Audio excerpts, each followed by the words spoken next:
Okay, hey guys, it's Lena here again. So today I'm going to talk to you about a really, I guess you'd call it a hot topic. I don't know. But anyway, I'm going to share with you today my intermittent fasting story, journey, tips, I don't know, whatever you want to call it. And hopefully, if you're somebody out there that's either thinking of doing intermittent fasting and you have a hypothyroid or have had a total thyroidectomy like me, I hope that this video helps you guys out there. I've been doing intermittent fasting now for 2 years and I can't say enough amazing things about it. It is amazing. It has completely transformed my health.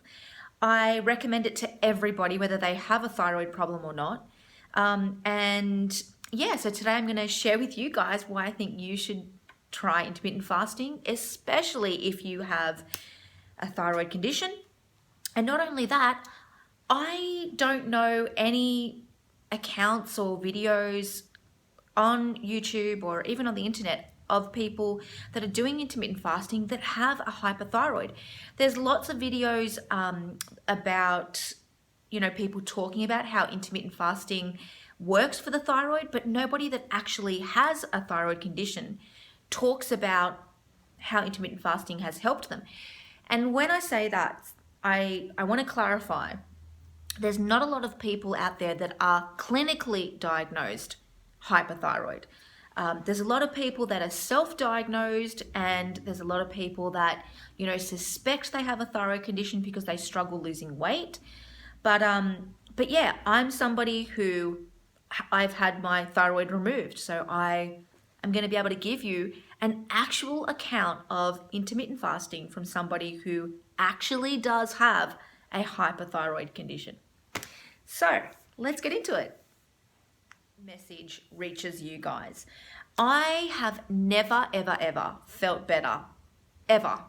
Even before I had my thyroid removed, I've never felt this good. So intermittent fasting has really done wonders for me. I've been doing intermittent fasting for 2 years, and basically since I had my thyroid removed, which was almost 7 years ago, that date is still hasn't been clarified, but anyway, it's either 6 or 7 years. I did nothing but gain weight gradually. It sort of crept on, and I tried since day one to prevent the weight gain. I did everything I possibly could, and nothing worked until I started doing intermittent fasting. Intermittent fasting was the first thing that made me lose weight, and I'm not talking like everything else. Up until I started intermittent fasting, the most amount of weight I lost was 2 kilos. I just couldn't lose more than 2 kilos. At one point I got up to 83 kilos, which is really big. So I technically have lost 20 pounds. Now, the weight loss, as I was saying, is a huge benefit, but the main benefit I think for us thyroid people is that intermittent fasting, you notice it the most on the way you feel. It will make you feel 10 years younger. You'll feel amazing, like incredible. So today I'm going to talk to you about what to expect, what are the challenges, and how I do it. I'll share with you my program, if you call it that, and how it affects, the T3, your bloods, because that at the moment is a bit of a contentious issue. And I've gone through it. It's happened to me. It did alter my blood levels. So I'm going to share that with you so that you know, again, what to expect. The first thing that I really think I need to stress to you guys is that when you first start doing intermittent fasting, you need to be, and you have a hypothyroid, you need to be prepared to be patient. It's not going to work as fast for you as, say, someone who has a functioning thyroid condition.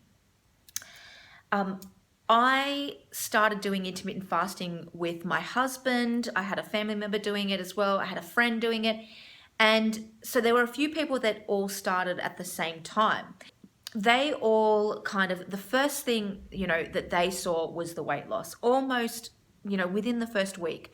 Unfortunately, it doesn't work that fast for us, but you will feel incredible straight away within the first couple of days. The other thing I want to stress to you guys before you start doing intermittent fasting is that, so the logic behind fasting is that you cut out meals and snacking.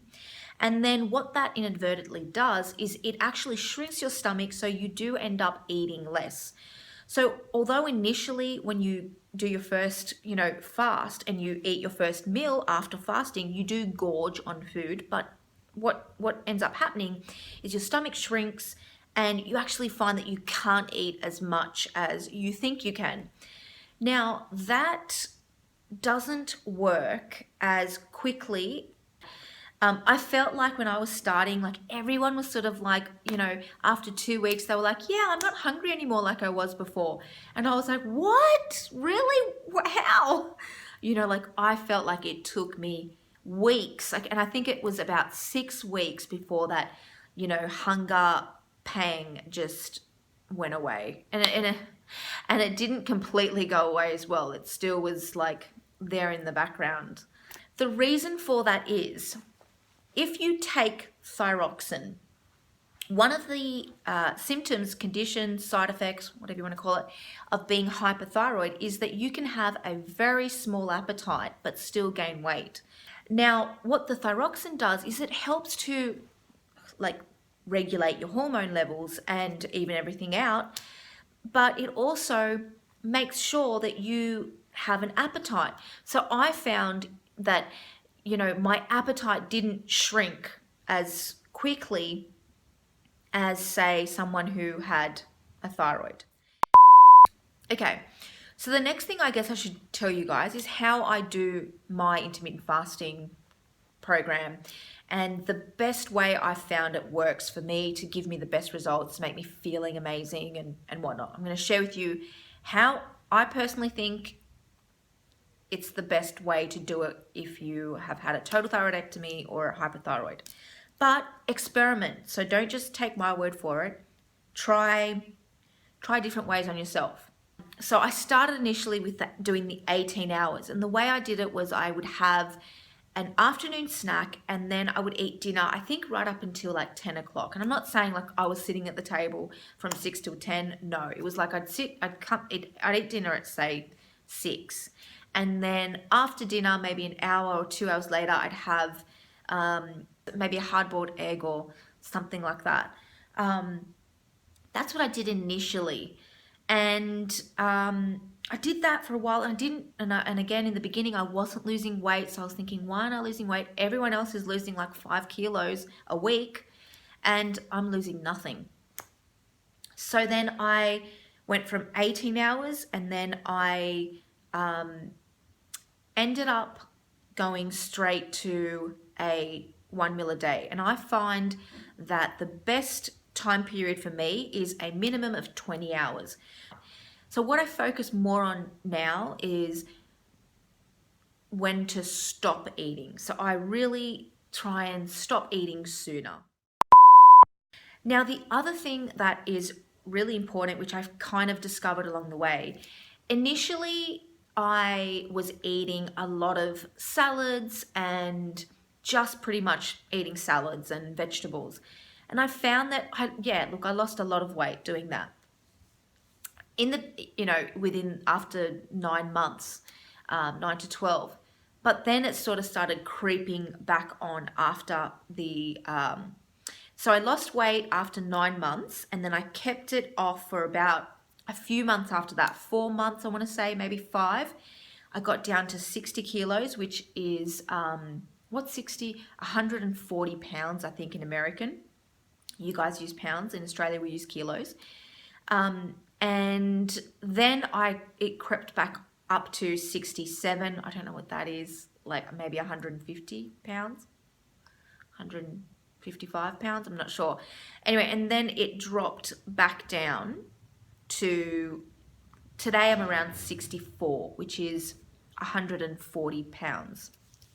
Okay, so I noticed that what I had to do was to sort of really balance out my meals with protein and veggies. So a little bit of protein. I noticed if I eat too much protein, the next day I would weigh myself and I was up a kilo.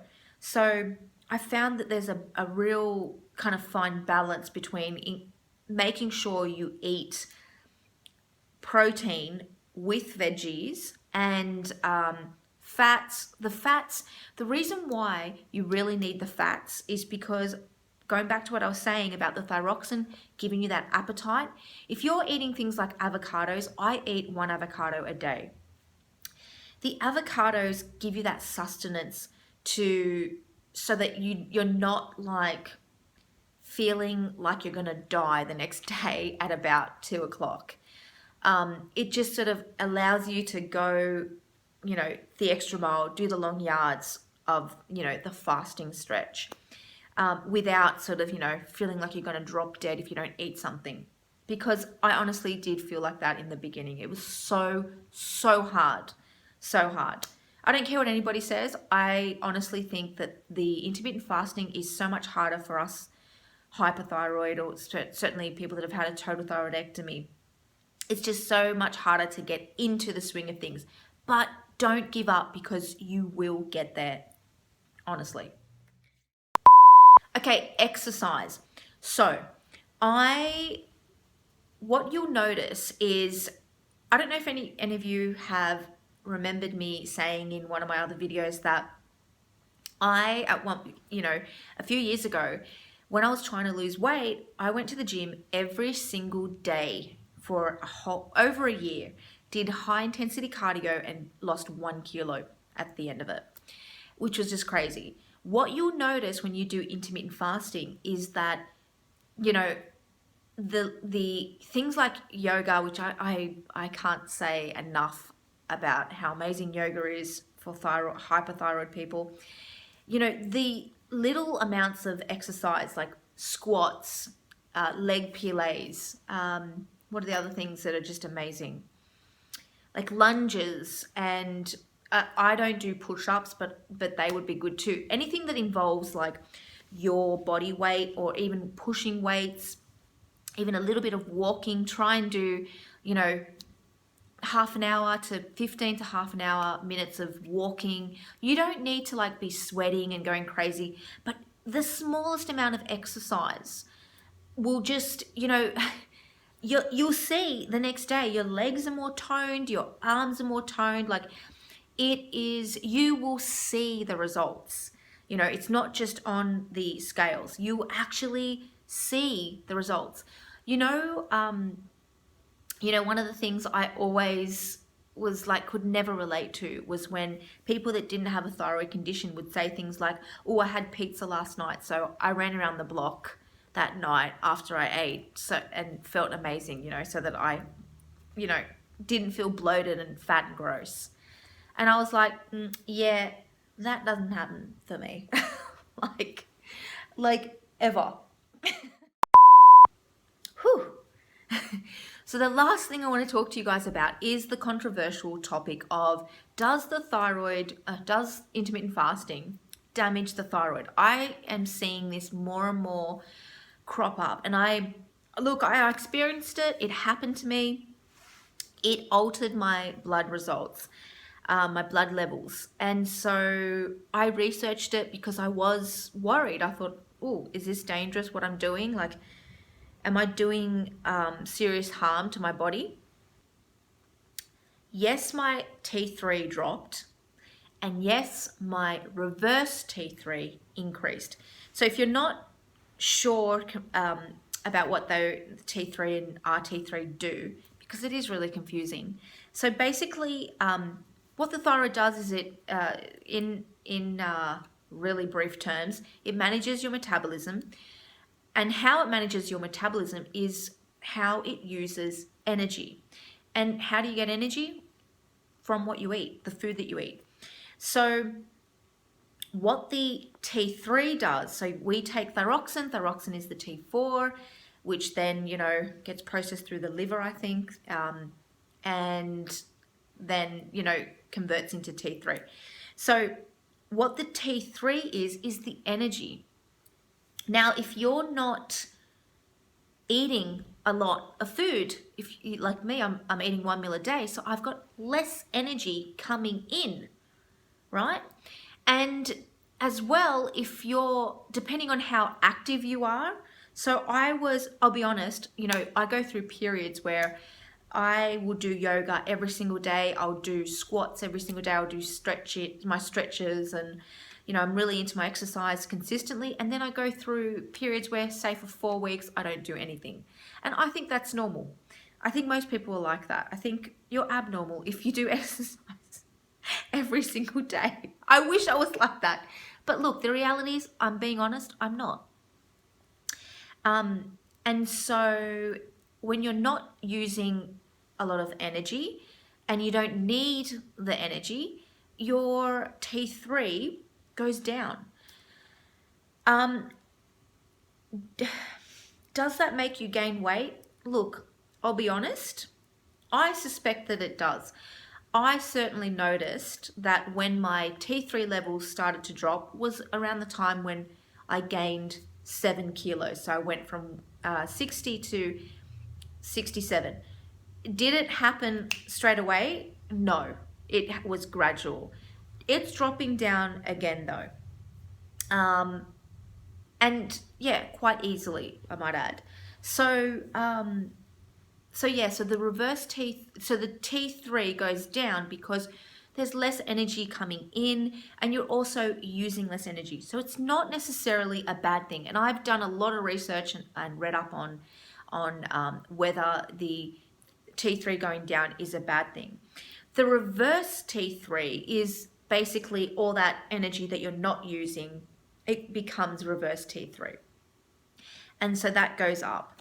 So the T3 is the energy that it uses, and what it doesn't use becomes reverse T3. Okay, that's sort of like as simply as I can understand, as I can understand it, and as I can describe it. Now there are some really, really good resources on the internet that sort of explain this. There's a brilliant blog written by a doctor, I forget his name, but the blog is called Hormones Demystified, and he goes into some really good depth about why your T3 going down and our T3 going up isn't necessarily a bad thing. I found, yes, there's Dr. Berg on YouTube, who is hands down the best, but Thomas DeLauer, I think him as well, the Canadian fitness guy that talks about intermittent fasting a lot. I'll link all these things. He explains it really, really well as well. And he's of the belief that it's not necessarily a bad thing. Now, like I said, though, I do suspect, just because of the sheer timing of things, that yes, it was around the same time that I did see that my weight did go up a little. But, I just increased my exercise, try and kind of like get the balance between the carbs and the protein. I find that, just play around with it and like feel your body the next day, and your body will tell you what's working for you and what isn't. Okay guys, so that's it. I think I've mentioned everything. I hope that you found this super informative. Oh my God, ask me anything you want to know in the comments down below. I can't stress how amazing intermittent fasting has made me feel. I really do feel 10 years younger. I don't even think I felt this good before I was diagnosed with a thyroid condition. I just feel so good. yeah, there are some things I left out now that I'm thinking about it, which is like how it affects your sleep and whatnot. But anyway, the main things I'm pretty sure I've included. But I'm going to leave it at that, and you guys enjoy your day, whatever you're doing, day, night, week, month, whatever. And yeah, hopefully I will be here again making another video for you guys, sharing with you what is working for this crazy thyroid life and what isn't.